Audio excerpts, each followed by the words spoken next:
রাব্বুল আলামিন বলেন, তোর মা তোকে পেটে বহন করেছে কষ্টের পরে কষ্ট সহ্য করে, এরপরে তোকে দুধ খাওয়িয়েছে।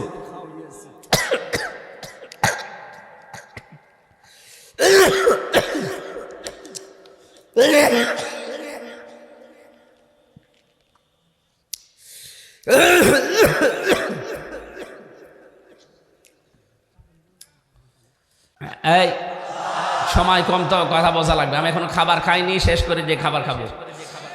ভালো করে শুনবেন, নবীজিকে আল্লাহ একটা নতুন রাষ্ট্র উপহার দেবেন, কল্যাণকর রাষ্ট্র, কল্যাণময় রাষ্ট্র যদি কেউ গঠন করতে চায়, কি কি কাজ করা লাগে ওই রাষ্ট্রের ভেতরে আজকের তেলাওয়াতকৃত আয়াতে। আর এই মাস যেহেতু রজব মাস, আর আজকে 25 তারিখ চলে যাচ্ছে, কালকে যে রাত আসবে এই রাতে নবীজিকে আল্লাহ এই ধুলির ধরা থেকে নিয়ে গেছেন নিজের আরশ মহল্লায়। 27 বছর একাধারে বিভিন্ন নিদর্শন দেখিয়েছেন, গবেষণাগারে বসিয়ে 27টা বছর তাকে 14টা জিনিস শিখিয়েছেন। কয়টা? নবীজিকে আল্লাহ ডাক দিয়ে বলেন, হে নবী, 53 বছর আপনি অনেক জুলুম, অত্যাচার, নির্যাতন সহ্য করলেন। কয় বছর? আরো জোরে। এখন আপনাকে আমি একটা নতুন রাষ্ট্রে 10 বছর চালাতে দেব। এই 10টা বছর যদি আপনি এই রাষ্ট্রটাকে কল্যাণময় রাষ্ট্র করতে চান, আপনাকে 14টা কাজ দুনিয়ায় করা লাগবে। দুনিয়ায় বসে বসে হবে না। আপনি আসেন, আপনাকে আমি 14টা কাজ 27 বছর ধরে ধরে শিখাবো আমি নিজে। আমাদের অলরেডি 53 বছর চলে, কথা বলেন না কেন?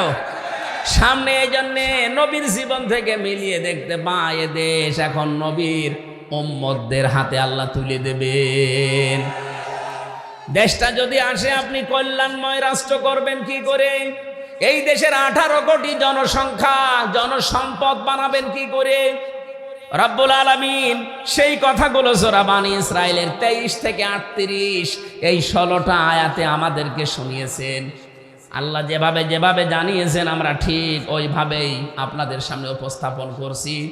এই কারণে এটা রজব মাস, আর কালকে সে রাত। এবার আপনি মিলিয়ে নেবেন তো, যাদের সাথে মিলবে সে যেই হোক, যদি আমার আত্মীয় নাও হয় আমি তার সাথে আছি। কথা বলেন না কেন?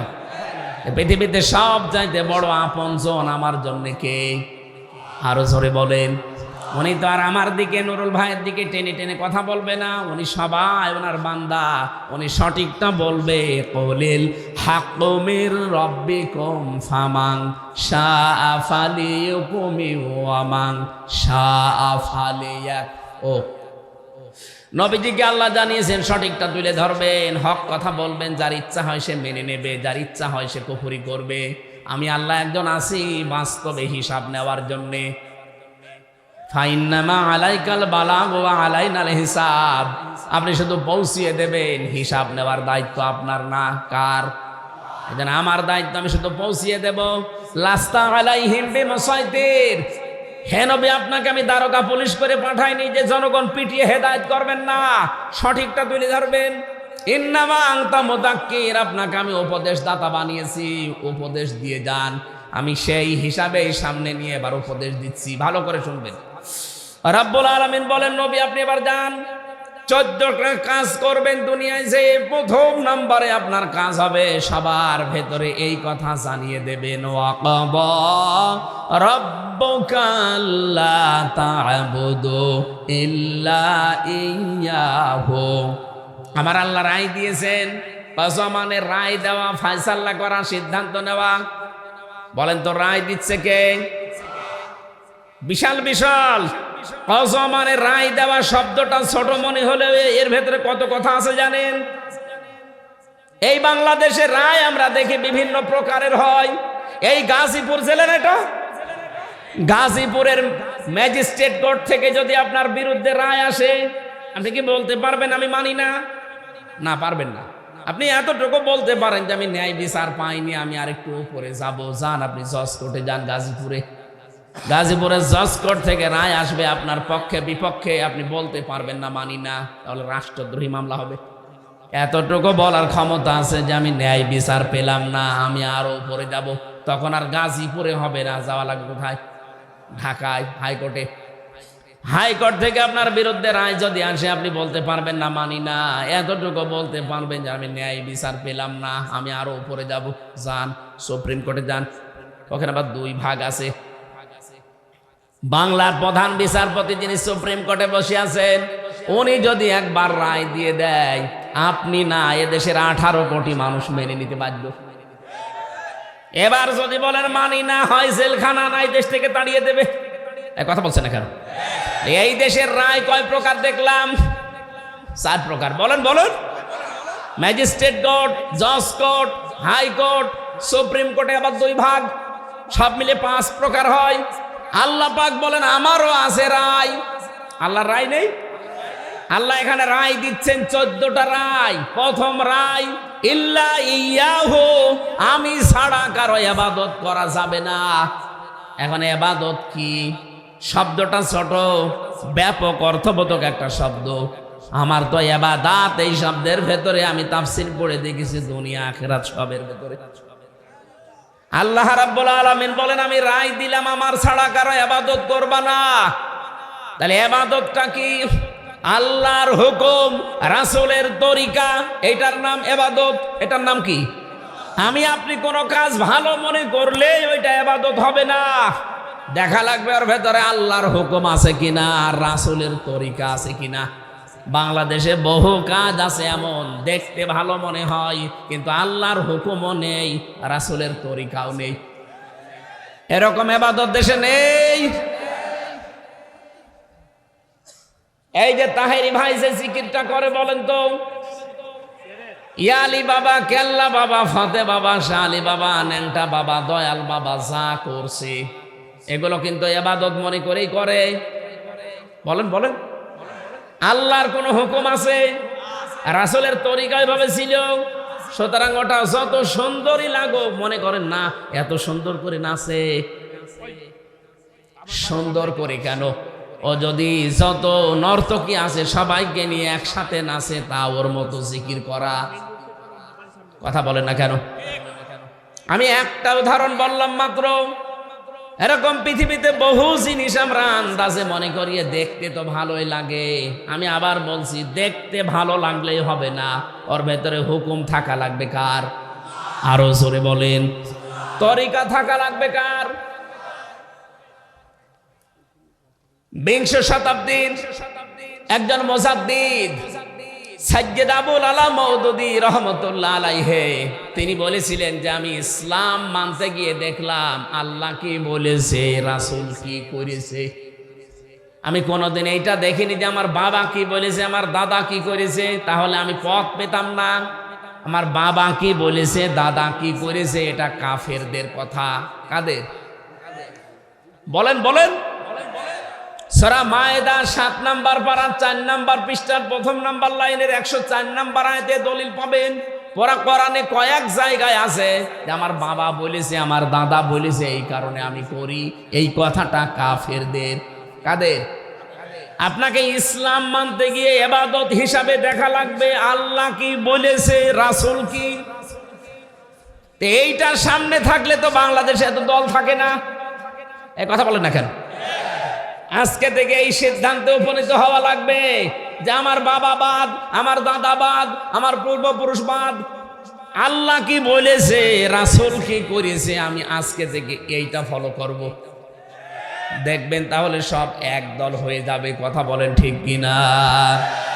রব্বুল আলামিন বলেন ইবাদত যখন এভাবে পরিপূর্ণ তোর জীবনে চলে আসবে, বিশেষ করে মারাত্মক ইবাদত আমাদের সব চাইতে মানে একেবারে নষ্ট হয়ে গেছে সামাজিক জীবনের ইবাদতটা।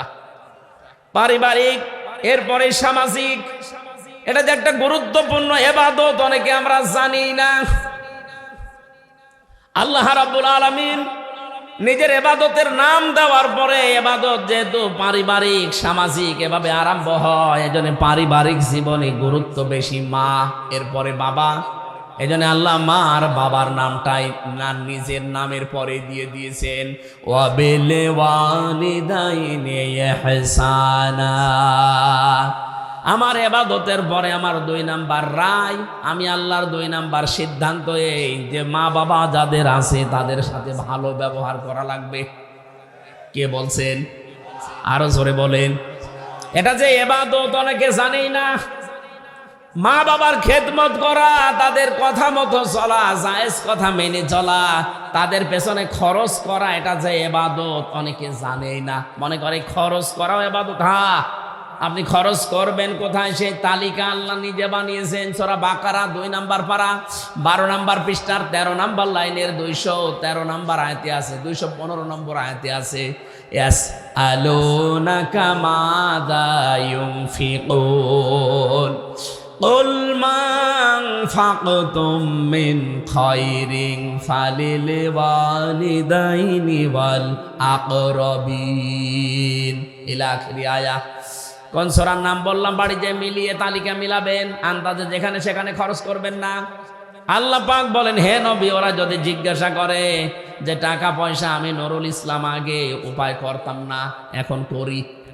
এখন আমি ইনকাম করা শিখেছি। আমার জীবনের এই প্রথম ইনকামের টাকা আমি কোথায় দেব?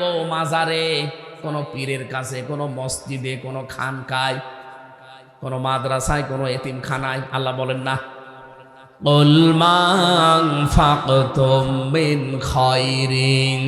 হে নবী, আপনি বলেন দুনিয়ায় ভালো ভালো কাজে তোর টাকা খরচ করবি। এখন প্রশ্ন আসতে পারে, ভালো কাজ কোনটা? আপনি আমার কাছে যদি দেন তাহলে আমি আমার নিজের মতো ব্যাখ্যা করব। কোন পীরের কাছে দিলে পীর তার নিজের দিকে টেনে ব্যাখ্যা করবে। নুরুল সাহেবের কাছে দেন, উনি নিজের দিকে টেনে ব্যাখ্যা নিয়ে যাবে। আল্লাহ বলেন, এই জন্য কারো হাতে দেই নিয়ে ব্যাখ্যাটা আমি নিজের হাতে রেখে দিয়েছি। জোরে বলেন সুবহানাল্লাহ। ব্যাখ্যাটা আল্লাহ নিজে করছেন। তালিকা, এদিকে তাকান। আল্লাহর তালিকা আপনার পছন্দ হয় না, আপনি তালিকা মন মতো বানিয়ে নিয়েছেন। রব্বুল আলামিন বলেন, ভালো কাজ দুনিয়ায় কোনটা কোনটা আমি তালিকা দিলাম নে। ফালিল ওয়ালিদাইনি ওয়াল আকরাবিন। এই পৃথিবীতে যত ভালো কাজ আছে, 1 নম্বরে ভালো কাজ মা বাবার জন্য সম্পদ ব্যয় করা। সুবহানাল্লাহ বলতে পারেন নাই? তাফসীরের ভেতরে আমি পড়তে গিয়ে পেলাম কেন আল্লাহ মায়ের বাবার নাম দিলেন। আল্লাহ পাক বলেন, আমি আল্লাহর পরে তোর জীবনে সব চাইতে বেশি যে শ্রমটা দিয়েছে তোর মা আর বাবা। কোরআনে কারীম প্রমাণ করছে, একটা সন্তানকে পেটে রাখা, ডেলিভারির কষ্ট সহ্য করা, আর 2 বছর দুধ খাওয়ানো, এই যে বিশাল কষ্টটা দুনিয়ায় কেউ পায়নি, শুধু মা ছাড়া। এটা সূরা আহকাফের ভেতরে পাবেন 15 নম্বর আয়াত, 26 নম্বর পারা আর 2 নম্বর পৃষ্ঠার 11 নম্বর লাইনে আছে, হামালাতুহু উম্মুহু কুরহা ওয়া ওয়াদাআতুহু কুরহা ওয়া হামলুহু ওয়া ফিসালুহু 30 শাহরা। জিকির করেন সুবহানাল্লাহ। না, কিছু লাগবে না।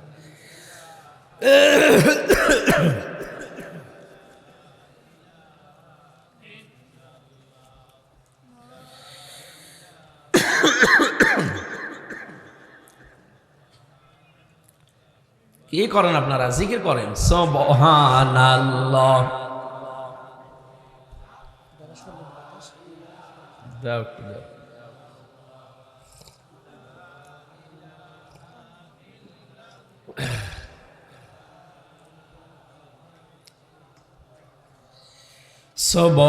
সুবহানাল্লাহ আলহামদুলিল্লাহ লা ইলাহা ইল্লাল্লাহ। সুবহানাল্লাহ আলহামদুলিল্লাহ লা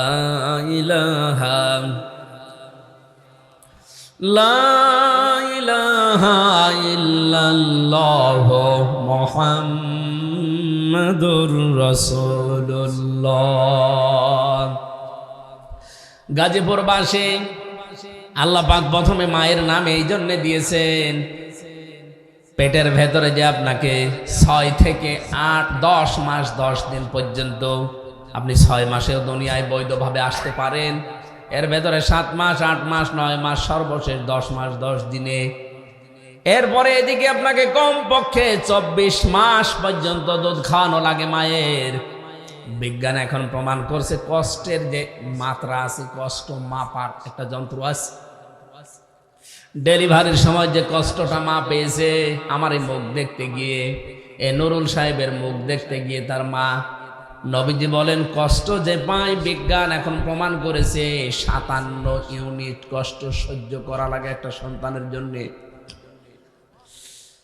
অথচ এখানে যত শক্তিধর পুরুষ আমরা আছি, সর্বোচ্চ 45 ইউনিট কষ্ট দিলে আপনি জায়গায় মরে যাবেন। মাত্র 45 ইউনিট, এরপর আর পারবেন না। আমার মা, আপনার মায়ের দুনিয়াতে মুখ দেখতে গিয়ে আমাদের এই মুখকে 57 ইউনিট কষ্ট সহ্য করেছে। 32টা হাড় এক জায়গায় রেখে যদি কেউ লোহা দিয়ে বাড়ি দেয়, একবারে 32টা হাড় ভেঙে গেলে যেরকম কষ্ট হয়, মায়ের ওই কষ্ট একদিনই হয়েছে। আর রব্বুল আলামিন বলেন এই জন্য মায়ের খরচটা আমি প্রথমে 3 গুণ বাড়িয়ে দিলাম। দুনিয়াতে যদি কেউ প্রশ্ন করে সাহাবীর কাছে, সাহাবী যদি প্রশ্ন করতেন রাসূলের কাছে, হে নবী খরচ করব কার কাছে, নবীজি বলেন মায়ের জন্য, এরপরে মায়ের জন্য, এরপরে মায়ের জন্য, এরপরে 4 নম্বরে গিয়ে বাবার জন্য। অথচ আজ পারিবারিক জীবনে ইবাদতটা আমাদের অনেকের জীবনে আমরা পাচ্ছি না।